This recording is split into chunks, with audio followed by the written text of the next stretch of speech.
Hey guys, welcome back to my channel. So we'll be reacting to critic quest and this one said, name one Islamic state you should want to live in. Douglas Murray. And they should name one state. They should. Let's check it out. You don't have to go very far in Britain or the West in general at the moment to find people's unwillingness to assert the superiority of their values.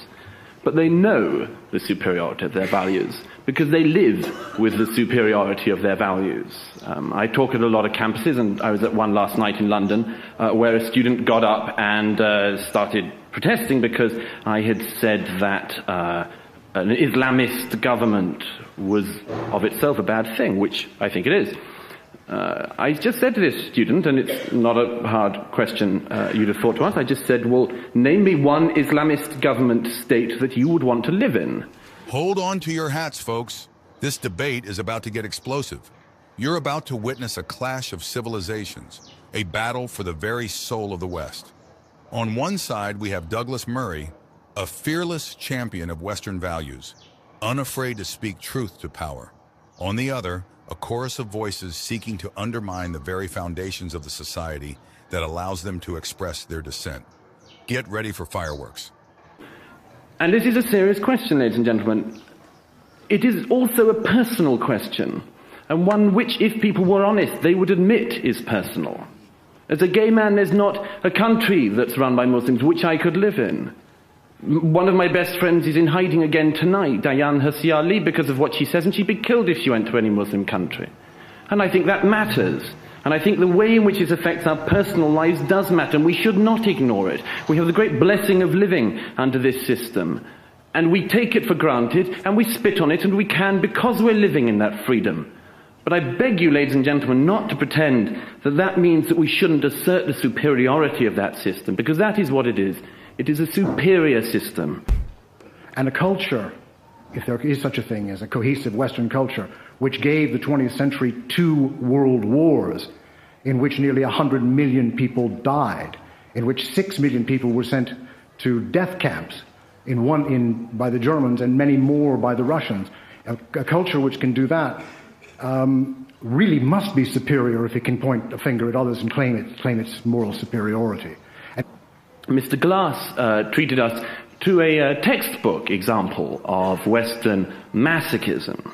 And I know some people in the hall enjoy that, because some people laughed and clapped when he cited Western civilization and epitomized it by what? World War, Nazism, Abu Ghraib, Guantanamo. Ladies and gentlemen, if you believe that the West should be treated and regarded only as something which is treated by its lowest moments, and believe that all other cultures and all other civilizations should be treated only by their highest moments, you're already putting in an unequal challenge here. We are for principles, rule of law, equal citizenship, accountability, universal suffrage and separation of power. These are the indisputable principles, but let the people find their model. Don't come with your model to impose it onto them. Okay? Professor Ramadan argues that we should allow people to find their own model, not impose ours on them. This sounds noble on the surface, but let's peel back the layers of this argument. Firstly, he's implying that Western values are somehow exclusive to the West, a mere cultural preference rather than universal truths. This is a dangerous fallacy. The principles of free speech, individual liberty, and democratic governance are not Western inventions. They are the hard-won fruits of centuries of human struggle for a just and equitable society. Secondly, Professor Ramadan conveniently ignores the fact that many in the Muslim world are actively yearning for these very values. Look at the brave women in Iran risking their lives for the right to choose what they wear. Look at the courageous journalists in Turkey silenced for daring to speak truth to power. Are we to stand idly by and tell them, sorry, you need to find your own? The West needs to wake up and protect its cultures, because if so many people or if so many hate on your culture, then why do they want to live there? Yes, why do they want to live there? Why do you want to live in the West, in the Western countries? I think Douglas Murray is the knight of the shining armor of truth and freedom. He's a knight of truth and freedom. What do you think, guys? What do you think about Douglas Murray being the knight of truth and freedom? Model? Our silence is not neutrality, it is complicity in their oppression. But wait, there's more. This debate is about to take a sharp turn. You won't believe what happens next.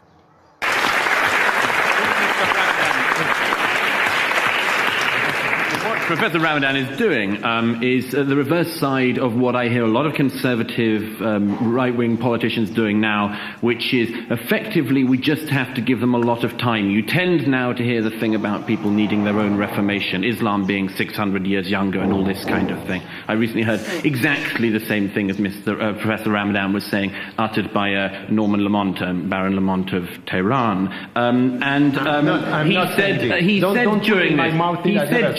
He said exactly the same thing, but they need time. Tariq Ramadan said it's going to take time. How much time, ladies and gentlemen? I don't think we have time. And I would beg Professor Ramadan to go around the Muslim world explaining to women in Saudi Arabia they can look forward to freedom in 600 years' time, and that gay people in the Muslim world can look forward to having their first meaningful relationship 6 centuries from now. So send the troops, please. Send the troops in Saudi Arabia, not in Iraq and not in Iran. In Saudi Arabia, do it and promote them. Promote Saudi Arabia, not Iraq. Up the Saudi regime. Why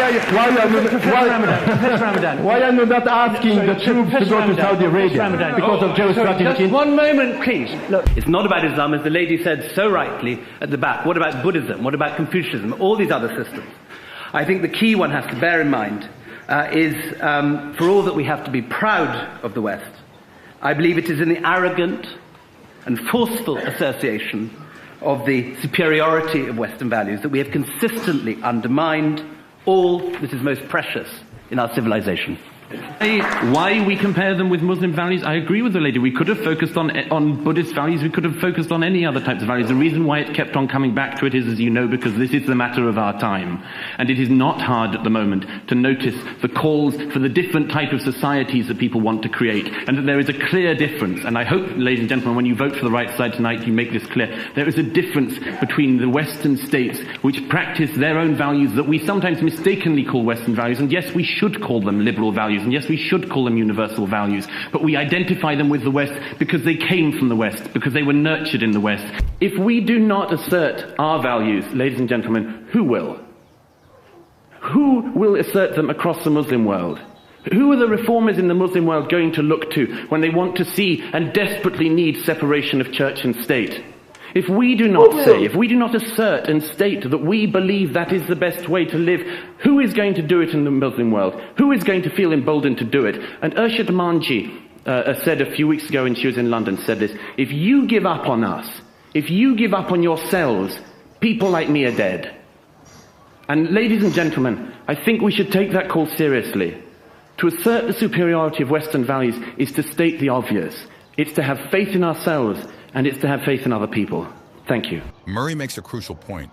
If we don't stand up for our values, who will? This is not about imposing our way of life on others.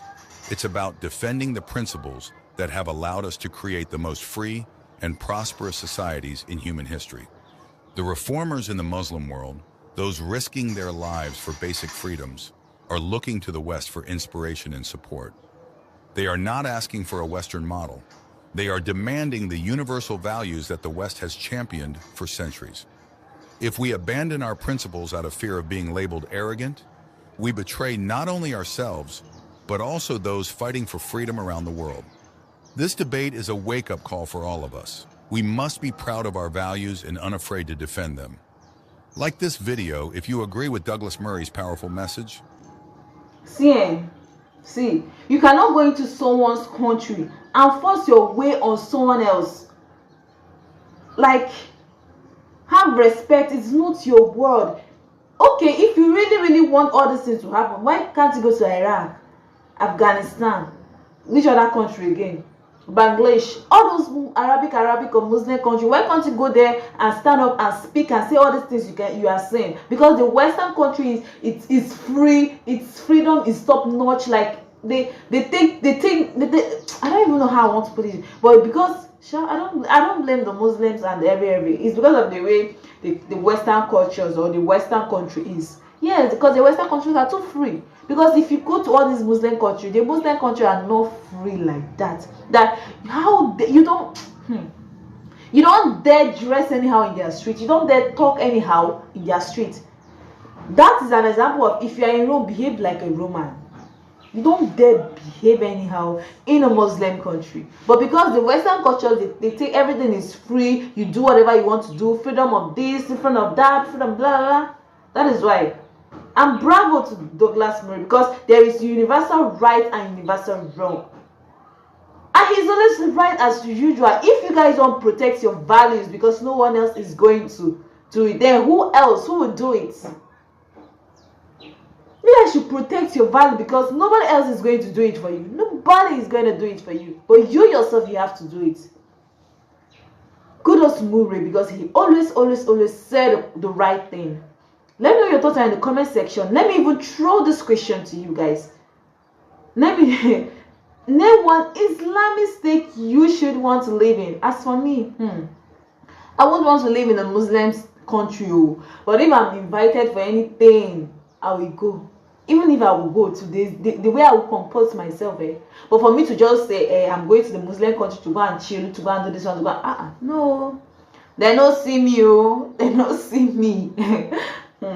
You guys, so will you want to go and stay in a Muslim country? I would like to really know your thoughts on this. I would like to really know your answer to this question. If you would like name one Muslim country you go and stay or living with your family peacefully. Like, watch and subscribe to my channel and have a wonderful day ahead. Bye bye.